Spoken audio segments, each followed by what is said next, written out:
মহারাজ, মহারাজ, সর্বনাশ হয়েছে, সর্বনাশ। কি কি কি হলো রানী? তুমি এত তোলা কেন? কি হয়েছে? তাড়াতাড়ি বলো, আমি এখন রাজসভায় যাব। মহারাজ, এইবারের বিবাহ বার্ষিকীতে আপনি যে সীতাহারটা বানিয়ে আমাকে উপহার দিয়েছিলেন সেটা চুরি হয়ে গেছে মহারাজ, চুরি হয়ে গেছে। হ্যাঁ, চুরি গেছে? তুমি নিশ্চিত? আমি নিশ্চিত মহারাজ, কারণ আমি ওটা উৎসবে অনুষ্ঠানে ছাড়া ব্যবহার করতাম না। আমি ওটা আমার সিন্ধুকে যত্ন করে রেখে দিতাম মহারাজ। এই তো খুব খারাপ খবর রানী। রাজবাড়ির মধ্যে থেকে সব থেকে বড় কথা, তোমার সিন্দুক থেকে সীতাহার চুরি গেছে। এটা তো প্রশাসনিক ব্যর্থতা। এর সম্পূর্ণ দায়ভার আমার। না, আমি সভায় গিয়ে এই বিষয়টা নিয়ে কথা বলবো। তুমি নিশ্চিন্ত থাকো।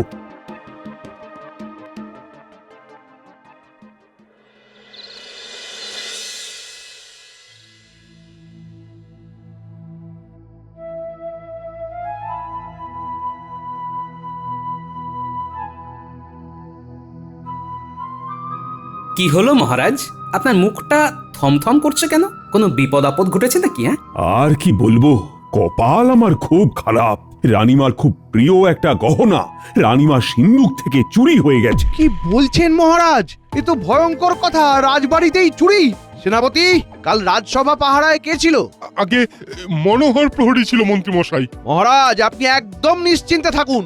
আমি চোর ধরে রানীমার গহনা রানীমার হাতে তুলে দেব। সেনাপতি, কাল যে প্রহরী রাজসভার পাহারায় ছিল তাকে ডাকো, আমি তাকে কিছু জিজ্ঞাসাবাদ করব। ঠিক আছে মন্ত্রী মশাই, আমি ওকে ডাকতে পাঠাচ্ছি। এই, কে আছো? ওই মনোহর প্রহরীকে ডেকে নিয়ে এসো তো। মন্ত্রী মশাই, আপনার কি মনে হয় চুরিটা কোনো বাইরের লোক করেছে? সেটাই তো তদন্ত করে বার করতে হবে। ওকে তো ডাকছি। এগুলো তোমার বিষয় নয় গোপাল, তোমার কাজ লোককে মনোরঞ্জন করা। তুমি সেটাই ভালো করে করো, কেমন? হ্যাঁ গোপাল, তুমি এই বিষয়ে কোনো কথা বলো না, এটা তো মন্ত্রীর কাজ। প্রণাম মহারাজ। প্রণাম সেনাপতি মশাই, আপনি আমাকে ডেকেছিলেন? হ্যাঁ, তুমি কি জানো কাল রানীমার সিন্দুক থেকে রানীমার বহুমূল্য গহনা কেউ চুরি করে নিয়ে গেছে? তুমি কাউকে সন্দেহজনকভাবে ঘুরে বেড়াতে দেখেছো নাকি? না সেনাপতি মশাই, আমি সেই রকম কাউকেই ঘুরে বেড়াতে দেখিনি। ঠিক আছে, তুমি এখন যাও, আমি দরকার পড়লে আবার ডেকে পাঠাবো। কিছুই তো বোঝা গেল না মন্ত্রী। মহারাজ, কিচ্ছু ভাববেন না, আমি তো তদন্তের ভার নিয়ে নিয়েছি নিজের হাতে। আমি রানীমার গহনা ঠিক বার করে দেব, কোনো চিন্তা নেই। দেখা যাক কোথাকার জল কোথায় গিয়ে দাঁড়ায়। মহারাজ, গহনাটা কি? সীতাহার রানীকে এই বছর বিবাহ বার্ষিকীতে উপহার দিয়েছিলাম। আমার তো মনে হয় এই চুরি রাজবাড়ির ভেতরের লোক ছাড়া কেউ করেনি। ঠিক আছে, দেখা যাক। আজকের মতো সভা মুলতুবি করে দিলাম। আমার শরীরটা খুবই খারাপ। যথাজ্ঞা মহারাজ। এবার আমি আমার কাজ করব। আমরা তাহলে আজ আসি মহারাজ। ঠিক আছে। আমি সবার শেষে রাজপ্রাসাদের বাইরে যাব।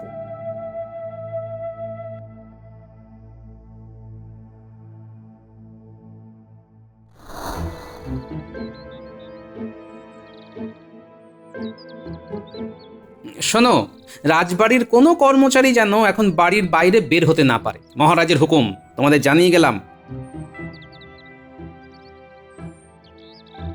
বিজ্ঞানী, একটু দাঁড়াও। কি হলো? আজ তুমি সবার শেষে বার হলে কেন? দরকার ছিল বিজ্ঞানী। আচ্ছা গোপাল, রাজার ঘরে চুরি? হ্যাঁ, অবাক কাণ্ড বটে। আমরা তো ভয়ে মরি, কখন যে কি ঘটে।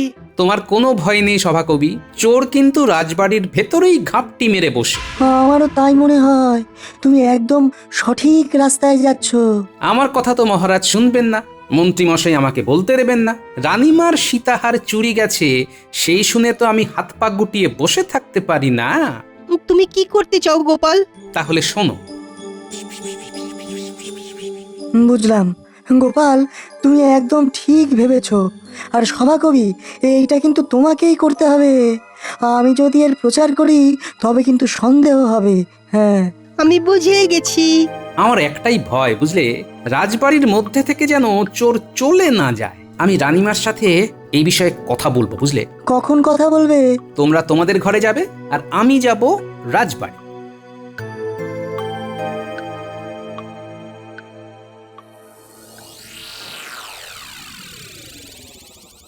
দাসী, কিছু বলছেন রানীমা? তুমি চমকে উঠলে কেন?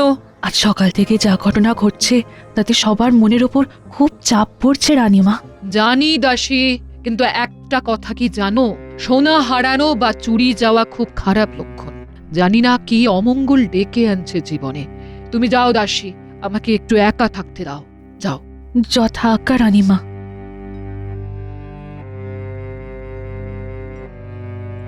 রানীমার জয় হোক। বলো প্রহরী, কি প্রয়োজন? রানীমা, গোপাল দাদা আপনার সঙ্গে দেখা করতে চান। পাঠিয়ে দাও। আমার কেমন যেন মনে হচ্ছে, যদি আমার সীতাহারকে উদ্ধার করতে পারে তবে সেটা গোপাল। কিছু কথা ছিল রানীমা। বলো তুমি গোপাল। রানীমা, আমি আপনাকে কথা দিলাম, আপনার সীতাহারে যে চুরি করেছে তাকে বামাল সমেত ধরে আপনার সামনে আনব। আমার তোমার উপর সেই বিশ্বাসটুকু আছে গোপাল।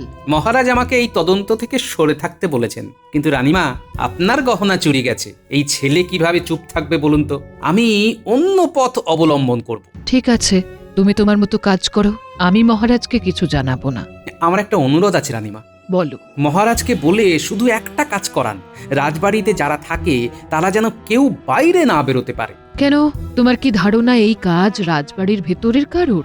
হ্যাঁ রানীমা, তবে এই কথা যেন মহারাজ জানতে না পারেন। ঠিক আছে, আমি মহারাজকে আমার মতো করে বলবো, তুমি নিশ্চিন্তে থাকতে পারো। শুভরাত্রি রানীমা।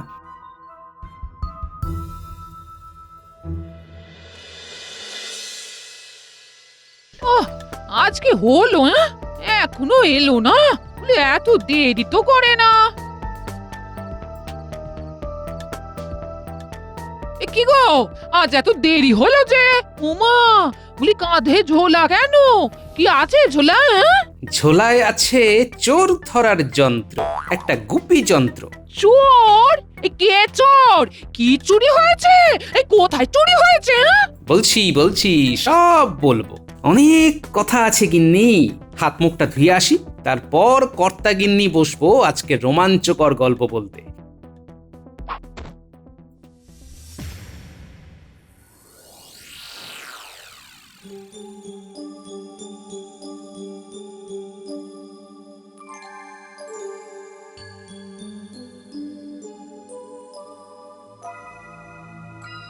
আহ, রাজবাড়ি থেকে চুরি! ওহ, আমি ভাবতেই পারছি না রানী, কিছুতেই ভাবতে পারছি না। পাহারা বাড়ান মহারাজ, আর একটা কথা ঘোষণা করে দিন, রাজবাড়ির মধ্যে যারা কাজ করে তারা যেন কিছুদিন বাইরে না যায়। সীতাহার পেয়ে গেলে তারা স্বাভাবিকভাবে কাজকর্ম করবে। ঠিক আছে, তাই হবে। মন্ত্রী মশাই কি ভাবছেন? এই মন্ত্রী মশাইয়ের উপরে আমার বিন্দু মাত্র ভরসা নেই। না না না, মন্ত্রী বলেছে খুব তাড়াতাড়ি চোর ধরা পড়ে যাবে। হলেই ভালো। আচ্ছা, এই চুরি সম্পর্কে গোপালের কি মত? গোপাল অনেক কিছু বলতে এসেছিল, আমি গোপালকে কিছু বলার সুযোগ দিইনি। আচ্ছা, ও এই সম্পর্কে কি কথা বলবে বলো তো? শুধু শুধু কিছু সময় নষ্ট আর শক্তি ক্ষয়। বুঝলাম। এবার বুঝলে তো তোমাদের কি করতে হবে? বুঝেছি, আমাদের প্রচার করতে হবে। সত্যি বলি, তোমার কি বুদ্ধি! রানীমার পছন্দের সীতাহার নিয়ে চোর পালাবে? অত সোজা? আচ্ছা, একটা কথা, এই যে তুমি রাজসভায় থাকবে না, তাতে মহারাজের সন্দেহ হবে না? আরে বাহ, তুমি দেখছি ঠিক আমার মতোই ভাবছো। এই তো, এই না হলে গোপালের গিন্নি। তুমি ঠিক ভেবেছো। আমিও কি করব ভেবে নিয়েছি। তুমি কি করবে গো? আমি এমন বিরক্ত করব যাতে করে মহারাজ বিরক্ত হয়ে আমাকে রাজসভা থেকে বার করে দেবে। ব্যাস, রাস্তা পরিষ্কার। কি বাবা রে বাবা, বলি সত্যি বুদ্ধি বাটে তোমার।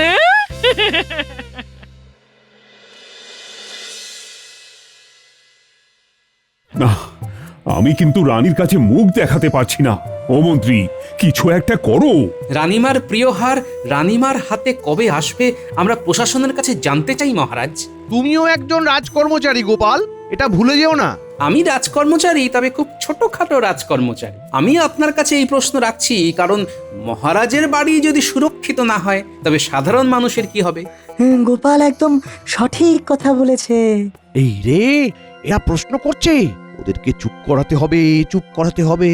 গোপাল, তুমি কিন্তু এই রকম অবস্থায় এই ধরনের বিদ্রোহমূলক কাজ করতে পারো না। কথাটা তো মিথ্যে নয়, আমরা কি আদৌ সুরক্ষিত? মহারাজ, গোপাল কিরকম ভাবে কথা বলছে দেখুন। এখন এই সময় কোথায় একজোট হয়ে কাজ করতে হবে তা না, রাজসভার অন্দরে বসে লক্ষ্য পাচ্ছে। গোপাল, তোমাকে আমি সতর্ক করছি, তুমি এই ধরনের কথাবার্তা বলা বন্ধ করো। মহারাজ, আমরা আতঙ্কিত। রাজবাড়ি সুরক্ষিত নয়, এটা ভাবতে হচ্ছে। আমরা আমাদের কথা কোথায় জানাবো বলুন, আমরা কোথায় জানাবো? গোপাল, এবার চুপ করো, কিন্তু আমি তোমাকে শেষবারের মতো সতর্ক করছি। মহারাজ, আমার প্রশ্নটা মন্ত্রী মশাইয়ের কাছে।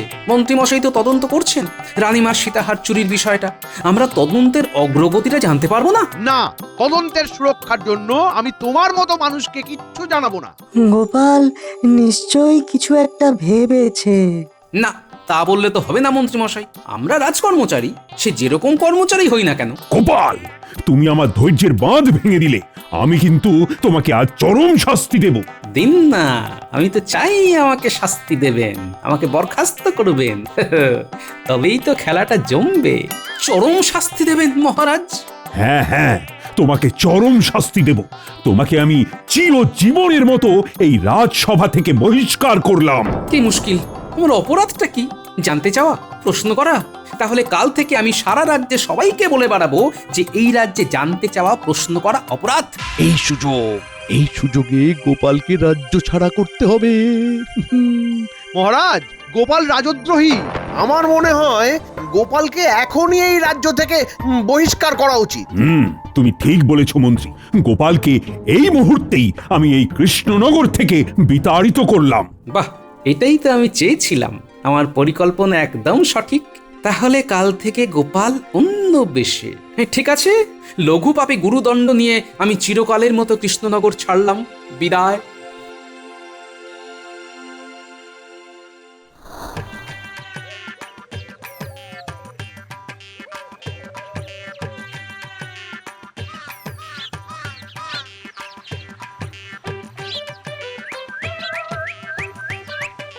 ভালোই হলো, পুটিদের সাথে দেখা হয়ে গেল। কাল তো ওদের সাহায্য লাগবে। যাই, ওদের কাছেই যাই। গোপাল দাদু, তোদের দেখে এখানে চলে এলাম। তুমি এখন বাড়ি ফিরছো এত তাড়াতাড়ি? আর কি করব বল, রাজসভার কাজটা আমার চলে গেল রে। মহারাজ আমাকে তাড়িয়ে দিলেন। তাহলে এখন থেকে তুমি কি করবে গোপাল দাদু? কিছু একটা তো করতে হবে। চল বাড়ি, ওখানে বসে আমাদের অনেক কিছু আলোচনা করতে হবে। ঠিক আছে, তাই হবে, চল তবে।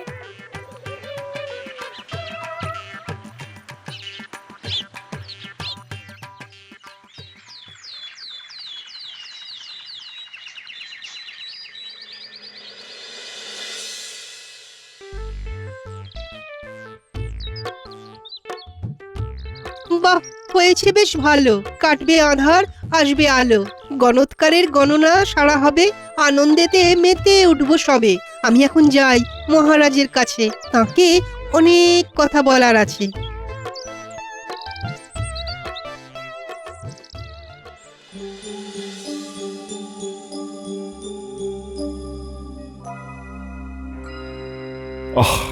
অনেকগুলো দিন হয়ে গেল মন্ত্রী, কিন্তু চুরির তো কোনো কিনারা হলো না। আমি যে রানীর কাছে মুখ দেখাতে পারছি না, এদিকে একটার পর একটা দিন চলে যাচ্ছে। আমি তো চেষ্টা করছি মহারাজ। চেষ্টা সে তো গত কয়েকদিন ধরেই করছো, কিন্তু তাতে কি চিড়ে ভিজবে? এখন তো মনে হচ্ছে গোপালকে তাড়িয়ে দিয়ে খুব ভুল করেছি। ও যে কোথায় গেল, ঘরেতেও নেই। থাকবে কি করে? আপনারা তো দুজনে গোপালকে কৃষ্ণনগর থেকে তাড়িয়ে দিলেন। উরি বাবা, কি ক্ষমতা! আমি হলাম অবাক। তুমি আবার কিসে অবাক হলে সভাকবি? গাছতলায় এক গণৎকার বসেছে, সে যা বলছে যাচ্ছে মিলে। 3-4 আম পেড়ে দিচ্ছে একটা মাত্র ঢিলে। সভাকবি, তুমি ঠিক কি বলছো আমি বুঝতে পারছি না, ঠিক করে বলো না। বড় রাস্তার মোড়ে ওই গাছতলায় এক বিরাট গণৎকার বসেছে। সভাকবি, শেষে তুমিও হাত টাত মেলালে? কি যে বলো বিজ্ঞানী, যা দেখলাম তাতে আমি হয়ে গেছি একেবারে বোকা। সবার ভাগ্য বলে দিচ্ছে, বুড়ো হোক বা খোকা। হ্যাঁ, আমার ভাগ্য বলে দেবে? দেবে মানে হাতে আছে আতস কাচ, সেই কাছে দেখছে ভাগ্য আর করে দিচ্ছে সমাধান। সত্যি নাকি? নয়তো কি। ডেকে আনো প্রহরী, ওই গণৎকারকে চাই। মহারাজ, এইসব ভুয়ো গণৎকারকে কেউ বিশ্বাস করে? তুমি থামো তো, তুমি একদম কথা বলবে না। এতদিন তো সময় পেলে, তা কি করলে? এখন তো আমার যা তা অবস্থা। না, যা থাকে কপালে। প্রহরী, যাও যাও, তুমি গণৎকারকে নিয়ে এসো, আমি দেখি সে রানী সীতাহার বার করে দিতে পারি কিনা। যথা আজ্ঞা মহারাজ।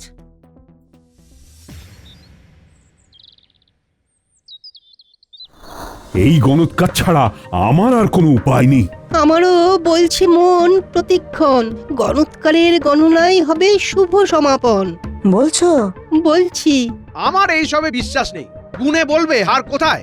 এইসব বিদ্যা যে সে বিদ্যা নয়, আমার বিশ্বাস আছে। গণৎকারের নাম শুনে আপনি কেন এত উচাটন?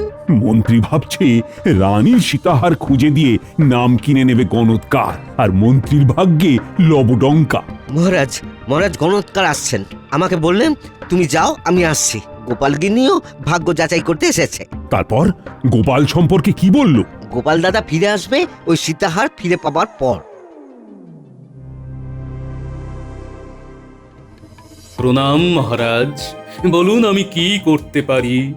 রানীর গলার সীতাহার চুরি গেছে, তোমাকে চোর ধরে দিতে হবে। চোর চোর, ক্রিং মিরিং ছুং হন্তমন্ত ছিড়িং ছাক। গায়ে কাঁটা দিচ্ছে। দেখো দেখো রাজজ্যোতিষী, ওই গায়ে হাত দিয়ে দেখো। ব্রুং ফট, চোর এই রাজবাড়িতেই আছে। তুমি বলে দিলে চোর রাজবাড়িতেই আছে, বললেই হলো। হ্যাঁ, আচ্ছা, তোমার অসুবিধেটা কিসের বলো তো? গণৎকার যদি গণনা করে বার করে দেয় তবে তো তোমারও খুশি হবার কথা। হ্যাঁ, মানে সেটা তো ঠিক কথা। নাও গণৎকার, তুমি গুনে বলো আমাদের রানীমার সাধের সীতাহার ঠিক কার কাছে আছে। মহারাজ, রাজপুরীর অন্তরে যারা থাকে তাদের এখানে আনার ব্যবস্থা করা হোক। যাও প্রহরী, যাও, সবাইকে ডেকে নিয়ে এসো।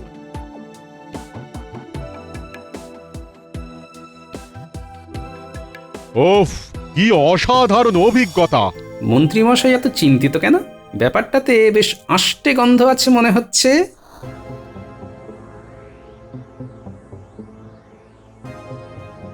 আমরা সবাই এসে গেছি। আমরা এই 6 জন রাজপুরীর অন্দর মহলে থাকি, আর বাদবাকি সবাই বাহির মহলে থাকে। আমার এই ঝোলায় 6টা জাদু কলসি আছে। তোমরা এই 6টা কলসি নাও। এই নাও কলসিগুলো।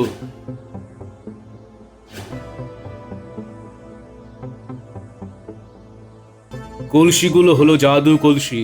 আমি যাবার আগে এই কলসিগুলোতে অর্ধেক জল ভরে যাব। কাল সকালে রাজবাড়ির বাইরে প্রত্যেকে নিজের নিজের কলসি নিয়ে দাঁড়িয়ে থাকবে। আমি কলসি দেখে বলে দেব কে চোর। কি কি কি করে? মহারাজ, যে চোর তার কলসির জল কলসিতে অর্ধেক থাকবে না, কলসি পূর্ণ হয়ে যাবে।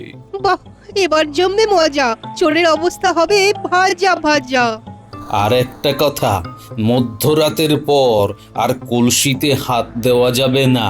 মধ্যরাত থেকে সকাল পর্যন্ত সব কলসি বাইরে রাখতে হবে। তখন কলসিতে হাত দিলে সর্বনাশ হবে। এটাই জাদু কলসির বিশেষত্ব। ঠিক আছে, আমি প্রহরীকে আদেশ দিচ্ছি, মধ্যরাতের পর সব কলসিগুলোর নাম লিখে বাইরে এসে পাহারা দেবে, যাতে কেউ কলসির ক্ষতি করতে না পারে।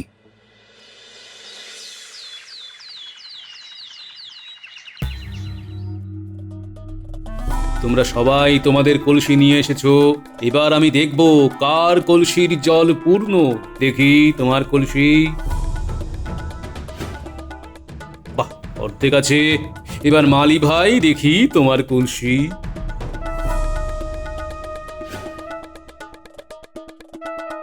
ও বাবা, তোমার কলসিও তো অর্ধেকই আছে। যাও, তুমিও মুক্ত।